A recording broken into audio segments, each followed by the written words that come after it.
Olá, alunos, sejam bem-vindos a mais uma aula de ciências. Na aula de hoje, iremos estudar os níveis de organização das plantas. As plantas retiram água e sais minerais do solo pelas raízes. A água e os sais minerais são levados até as folhas das plantas, que, por sua vez, retiram gás carbônico da atmosfera. O gás carbônico e a água são utilizados então para produzir açúcar por meio de um processo conhecido como fotossíntese. Esses compostos farão parte do corpo da planta e podem ser usados para fornecer energia. Na fotossíntese, as plantas produzem gás oxigênio, que é lançado no ambiente. Para realizar a transformação do gás carbônico e da água em açúcar e em gás oxigênio, as plantas utilizam a energia do sol, que é capturada por uma substância de cor verde chamada de clorofila. Aqui eu tenho um exemplo simplificado desse processo que ocorre no interior da folha da planta.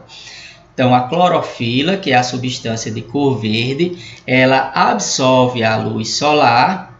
Essa luz solar, ao incidir na folha, irá transformar o gás carbônico e a água em duas outras substâncias, que são a glicose, um tipo de açúcar, e o gás oxigênio. A glicose, como já dito, fica armazenado no corpo da planta e serve de alimento para ela. Já o gás oxigênio é lançado na atmosfera e utilizado na respiração celular por muitos seres vivos. É importante enfatizar que na planta ocorre o processo de reciclagem do gás carbônico. Por quê? Porque na respiração, os seres vivos eles fazem uso do gás oxigênio que a planta produziu. E ao utilizarem o gás oxigênio na respiração, os seres vivos eles liberam gás carbônico na atmosfera.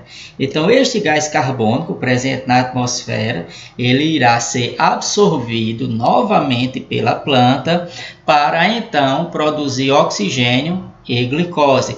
E aí o processo ele vai continuando, tá? É importante também destacar que na maioria das plantas, assim como também nos animais, as células também se organizam em tecidos, órgãos e sistemas. Porém, diferente dos animais, as plantas elas não se movimentam em busca de alimento, uma vez que o alimento é obtido através da fotossíntese. Um exemplo, de órgão de uma planta é a folha.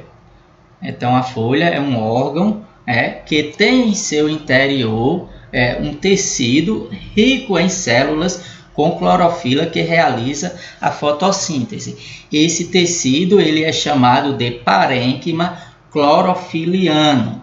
Tá?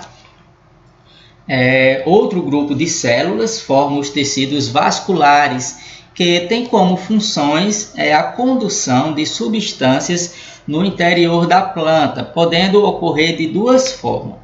O xilema, que é um tecido, um tipo de tecido, tem a função de transportar a água e os sais minerais retirados do solo pela raiz e pelo caule até as folhas. Já o floema, ele tem como função a distribuição dos açúcares produzidos nas folhas durante a fotossíntese às demais células da planta. Então, de forma resumida, nós vemos que o xilema é um tecido de condução de água e sais minerais da raiz e do caule para as demais partes da planta. Já o floema é um tecido de distribuição dos açúcares produzidos nas folhas durante a fotossíntese. Esses açúcares são distribuídos para todo o corpo da planta. As plantas em sua maioria apresentam vários órgãos, como a raiz, o caule, a folha, o fruto e a flor.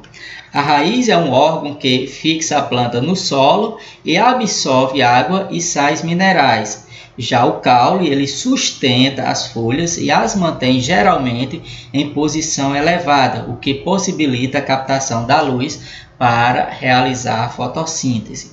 O caule também leva os nutrientes produzidos das folhas para toda a planta. Vale destacar que nem todas as plantas, como já dito, possuem todos esses órgãos descritos aí na imagem.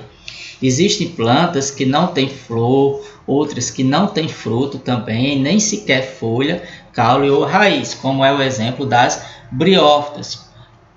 Porém, essas plantas elas serão estudadas, futuramente lá no 7º ano.